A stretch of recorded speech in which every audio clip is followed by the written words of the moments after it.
Hello guys, welcome back to the study. और आज की क्लास में हम लोग करने वाले गाइज जितने भी 15 दिसंबर के इंपॉर्टेंट करंट अफेयर क्वेश्चन बनते हैं वो सारे, ठीक है ना, मॉर्निंग में। और चलो यहाँ पे बहुत ही इंपॉर्टेंट क्वेश्चन स्टार्ट करने वाले हैं, बट उसके पहले मैं बोलूँगा कि चैनल को सब्सक्राइब नहीं किया तो कर लेना। मुझे पहली बार मतलब बोलो बहुत टाइम्स के बाद ऐसा बोलना पड़ रहा है वीडियो को स्टार्ट करते करते कि सब्सक्राइब करना। ये समझ सकते हो उसका रीज़न क्या है, आप लोग सब्सक्राइब नहीं कर रहे हो, ठीक है ना। और गाइज देखो, स्टार्ट करने से पहले ये मैं बता दूं कि इंपॉर्टेंट ही करंट अफेयर पढ़ेंगे जो एग्जाम में आते हैं, बट इसके पहले एक चीज़ मैं बताना चाहूँगा आपको। क्या वो चीज़ है?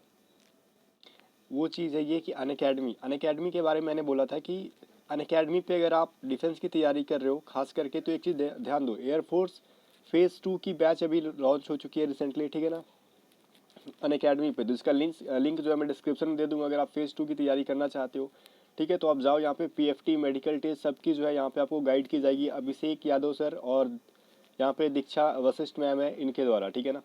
तो बाकी आप अगर इसका प्लस फीचर भी लेना चाहते हो तो यहाँ पे जाके देखो, ये सारी फीचर आपको प्लस में मिल जाएगी।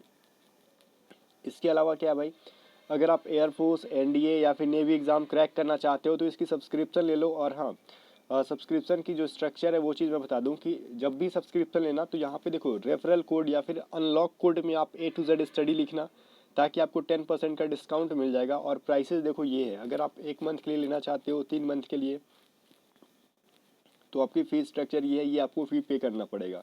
अगर डिस्काउंट मिल जाएगा A to Z study referral code use करने पे, ओके। और गाइस ये जो है आपको अन अकेडमी वॉरियर्स अगर आप ज्वाइन करना चाहते हो, अन अकेडमी शौर्य यूज़ करना ज्वाइन करना चाहते हो, अन अकेडमी डिफेंस ज्ञान यूज़ करना चाहते हो, तो सबका लिंक जो है डिस्क्रिप्शन में मैंने दे रखा है। आप इन तीनों को लिंक को चेकआउट कर लेना। बाकी इसकी जो है आपको जो मैंने बता दिया कि आपको अगर क्विज़ अगर करना है तो भी आपको क्विज़ भी अन अकेडमी पे मिल जाएगा, ओके। तो चलो क्लासेस को स्टार्ट करते हैं। बाकी एप्लीकेशन डाउनलोड कर लेना, लिंक डिस्क्रिप्शन में है। अभी देखो फर्स्ट क्वेश्चन है हमारा क्या है कि name the scheme launched by the Indian government to improve the wifi ability in public space, ठीक है ना। मतलब पब्लिक सेक्टर पे, मतलब सार्वजनिक स्थानों पे जो वाईफाई की उपलब्धता को बेहतर बनाने के लिए कौन सी योजना को शुरू किया गया है, ठीक है ना। ये है पीएम वानी, ठीक है ना। पीएम वानी क्या है भाई? पीएम वानी का देखो मैंने यहाँ पे फुल फॉर्म लिख रखा है, the prime minister wifi access network interface, ठीक है ना। ये आप फुल फॉर्म याद रखना पीएम वानी का।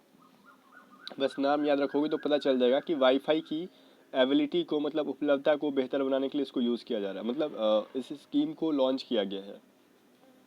तो इसका फुल फॉर्म से ही आपको सब कुछ पता चल जाएगा कौन सा है भाई।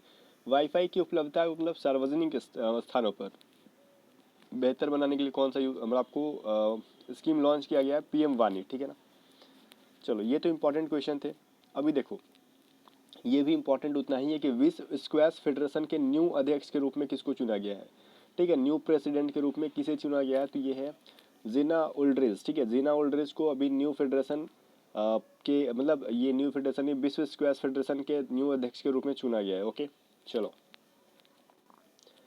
अभी देखो उससे भी इंपॉर्टेंट क्वेश्चन तो यहाँ पे बन के आते हैं जो कि आपके लिए बहुत ज़्यादा इंपॉर्टेंट है। देखो क्या है, भारत ने ड्रग कंट्रोल कोऑपरेशन की बैठक किस देश के साथ आयोजित की है, मतलब India has conducted meeting on drug control cooperation with which countries. Guys देखो अभी इंडिया और म्यांमार का जो है ना द्विपक्षीय क्या हुआ था, वर्चुअल मीटिंग हुई थी। मतलब द्विपक्षीय मतलब बाइलेटरल मीटिंग हुई थी, वर्चुअली हुई थी, ठीक है ना। और यहाँ पे जो इंडिया का जो एक संस्था है, मतलब ड्रग्स कंट्रोल करने के लिए, द नार्कोटिक कंट्रोल ब्यूरो। और वैसे ही वो मतलब जो क्या म्यांमार का भी है जिसका नाम है the central committee on drugs abuse control. ये याद रखना, लंबा नाम है, हमारी तरह छोटा नहीं है। तो ये नाम याद रखना। पूछ सकता है ये कि किस देश की जो है नार्कोटिक संस्था का है, या फिर ये समझ लो किस देश की संस्था है जो कि ड्रग कंट्रोल को मैनेज करती है, ठीक है ना। ये देखो क्या बोल रहा है, India and the central committee on the drug abuse control, ये इनका म्यांमार का जो है संस्था है। इन दोनों के बीच क्या हुई थी भाई, बायलेटरल जो मीटिंग हुई थी, कैसी हुई थी, वर्चुअल हुई थी। किस चीज़ के लिए? तो ड्रग कंट्रोल को ऑपरेशन के लिए बैठक किया गया था। तो कौन है? म्यांमार है कंट्री, वो उसका नाम इंडिया के साथ। तो बस वो जो संस्था है ना मेनली उसको जरूर याद रखना नाम, ठीक है ना। पूछ सकता है कि वो किस देश की संस्था है।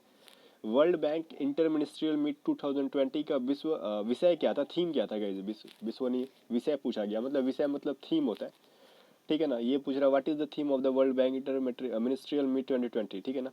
तो ये जो था आपका वैक्सीन या फिर vaccination of south Asia against Covid 19, ठीक है ना। कोविड 19 के अगेंस्ट जो साउथ एशिया के जो वैक्सीन, मतलब वो वैक्सीन से रिलेटेड है।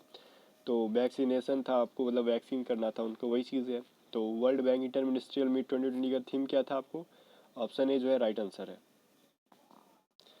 देखो, किस बैंक ने अपने ग्राहक के लिए 3 in 1 अकाउंट लॉन्च किया। 3 in 1 अकाउंट क्या होता है गाइस? देखो, अभी आपने बहुत ज़्यादा यूट्यूब पे भी सुना होगा कि ये ऐप या डाउनलोड करो, म्यूचुअल फंड करना है, ट्रेडिंग करना है, डिमेट अकाउंट खुलवा लो अगर आपको शेयर मार्केटिंग में पैसे इन्वेस्ट कराना है। तो वही चीज़ है कि देखो, इक्विटीज स्मॉल फिनेंस बैंक जो है ना, इक्विटीज स्मॉल फिनेंस बैंक, ये जो है आपको अलग से खुलवाने की जरूरत नहीं, वो अपने अकाउंट के साथ दे ही रहा है। वही चीज़ बोलते हैं 3 in 1। जैसे यहाँ पे देखो, जिसमें बचत, व्यापार और डीमेट शामिल है। मतलब देखो यहाँ पे साफ साफ यहाँ पे मेंशन है इंग्लिश में भी, सेविंग्स, ट्रेडिंग एंड डीमेट जो है तीनों यहाँ पे मेंशन है। वो बैंक कौन है? इक्विटी स्मॉल फाइनेंस बैंक है।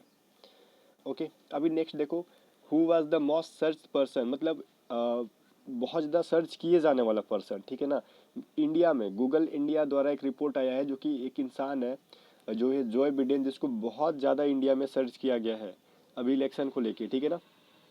ऐसा क्यों हुआ कि बहुत ज़्यादा सर्च किया गया? क्योंकि इंडिया की आबादी ही इतनी ज़्यादा है, ठीक है ना, कि हर घर से एक एक बच्चे भी अगर सर्च कर दे तो बहुत ज़्यादा वो काउंट हो जाता है।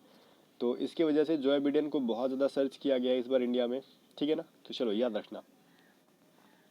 अब ये कि किस राज्य ने हाथियों में एंथ्रेक्स के मामले में दर्ज करने के बाद, मतलब एंथ्रेक्स जो बीमारी है सामने आई है जो ना हाथी के अंदर, तो उसके लिए जो है ये टीकाकरण स्टार्ट कर दिया, ये अभियान शुरू किया गया है, वो है आपका आसाम, ठीक है ना। आसाम में हाथियों में जो एंथ्रेक्स नाम की जो बीमारी सामने आई कि भाई हाथियों में एंथ्रेक्स है, तो उसके अगेंस्ट उन्होंने वैक्सीनेशन का स्टार्ट कर दिया, मतलब वैक्सीन लॉन्च कर दिया कि आपको सभी हाथियों को क्या वैक्सीन दिया जाएगा।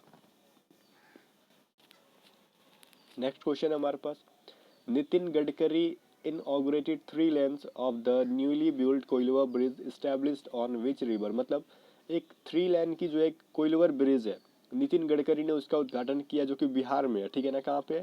बिहार में है। और कोइलवर ब्रिज है ना, उस एरिया का नाम भी कोइलवर ही है।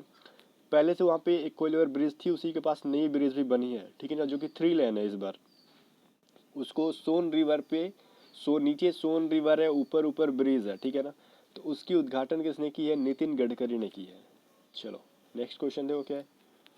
अंतर्राष्ट्रीय पर्वतीय दिवस का 2020 का विषय क्या है? तो इसका विषय है माउंटेन बायोडाइवर्सिटी, ठीक है ना। What is the theme of international mountain day 2020? तो माउंटेन बायोडाइवर्सिटी। अब एक चीज़ कमेंट करके आप बताना मेरे को कि अंतर्राष्ट्रीय पर्वतीय दिवस कब मनाया जाता है, ठीक है ना, कहीं से भी बताओ, ठीक है ना।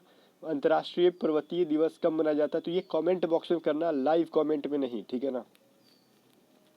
और आज का लास्ट क्वेश्चन हमारे पास, which company has launched world first satellite based narrow band IOT network, ठीक है, एलओटी नहीं है वो, आईओटी नेटवर्क है। मतलब बीएसएनएल ने रिसेंटली लॉन्च किया है दुनिया का सबसे पहला satellite based narrow band IOT network. इसका मतलब क्या हुआ, इससे फ़ायदा क्या है?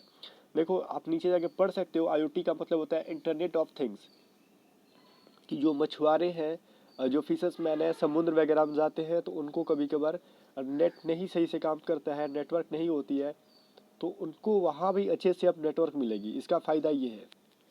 या फिर आप पहाड़ों पे चढ़ जाओ, किसी कोने में चले जाओ, तो इससे बीएसएनएल का नेटवर्क अच्छा मिलेगा।